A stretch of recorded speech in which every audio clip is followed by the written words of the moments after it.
B. Koromogi wageno ni ratiro biro yudore kendo weche duto biro dhi kare kinde ma podi medo gol paro mopogore opogore ewi wach tho mar Albert Ojwang. Wawere kod mago wadonje motenore kod weche motimore e od bura mar kaunti ma Homa Bay. Mutni ne oneno e od bura mar kaunti ma Homa Bay bang' kano tam kweth MCS mokaboro donjo e od bura no kinyi ma kawuono ka itudo kod chenro mar dwaro thicho oko e apis jatend kweth mathoth e od bura mar kaunti ma Homa Bay Richard Ogindo. Jafwambo marwa Armstrong Osotwa miyo waler mathoth ewi wachno. Dhoranga jod bura ma kaunti ma Homa Bay ne olokore kar rakruok e kind kweth ariyo mag rowere kod MCS aboro mane ng'ur ni olornegi oko kendo tamgi donjo e od bura no kinyi ma kawuono ka ichudogi kod chenro mar dwaro thicho oko jatend kweth mathoth e od bura no Richard Ogindo. Kweth MCS go mane omanre gi kweth rowere moko ne otemo yungo dhoranga od bura no mondo ne gidonji thuon bang' kane oselornegi oko gino mane okelo koko bang' moko kuom rowere monjogi kendo darogi e dhoranga od bura no. Ne ochuno MCS go mondo tom ng'wech mar reso ngimagi bang' ka kweth rowere masiro kweth machielo hewogi kod teko kendo tamo gidonjo e od bura no mane gidwa donjo gi thuon bang' kane odinnegi oko. Kuom juma achiel mokalo, rumbi osebedo ka fuong'ore ewi paro mar thicho oko jatend kweth mathoth e od bura no Richard Ogindo.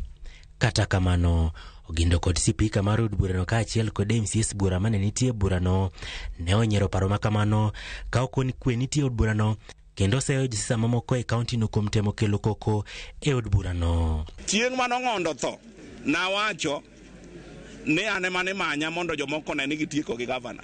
Opo ne ng'ato wuok oko ne odwa biro gore gi assembly, owuoga oko kaka en, owe tiyo gi jomoko, ogol machineries ge, obi mondo meji omenyana ka.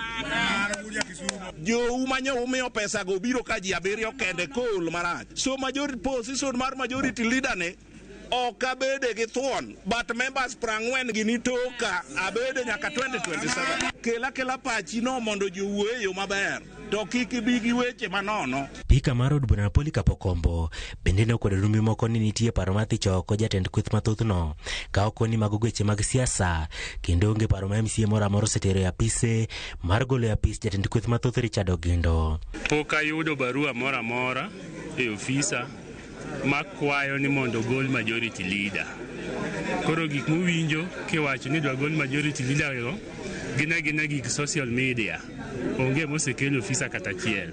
Magi jo nyithi kiye mar former speaker ma pod ok accept ni weche oselokore.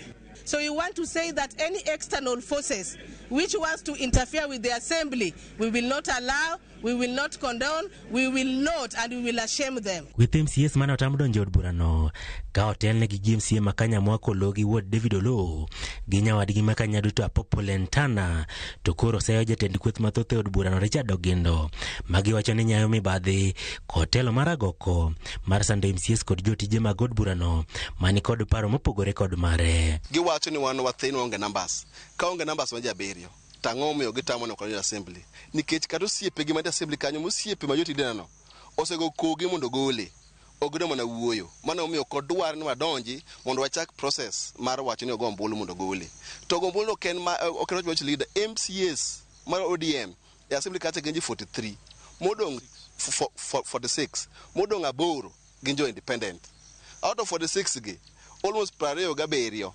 osekono dwaro Ogindo ok nyal wuoyo on any matter ka okupenyo ng'ata achiel. Kawuono adwa nyiso ni de wayud thuolo no to samo wuoyo kod majority leader would be no longer be the majority leader nikech timbe maricho motimo leadership corruption and mismanagement to ka dino take a vote mabo luoro kata in future okang'e wakobiye.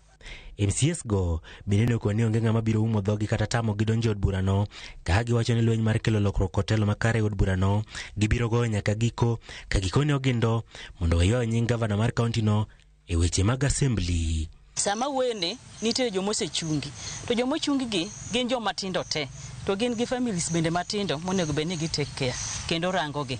Sani gisewe gi tich kendo osenyisgi ni mondo gidog dala nikech ok ginyal tiyo nikech gi associate gi jomoko magiparo ni dwa golo gi e telo. One we have refused on kwanya bedo choir members. Gimarach to biro wache kaka en and governor gimanya kinge Ogindo ong'e maler no se lose touch gi members.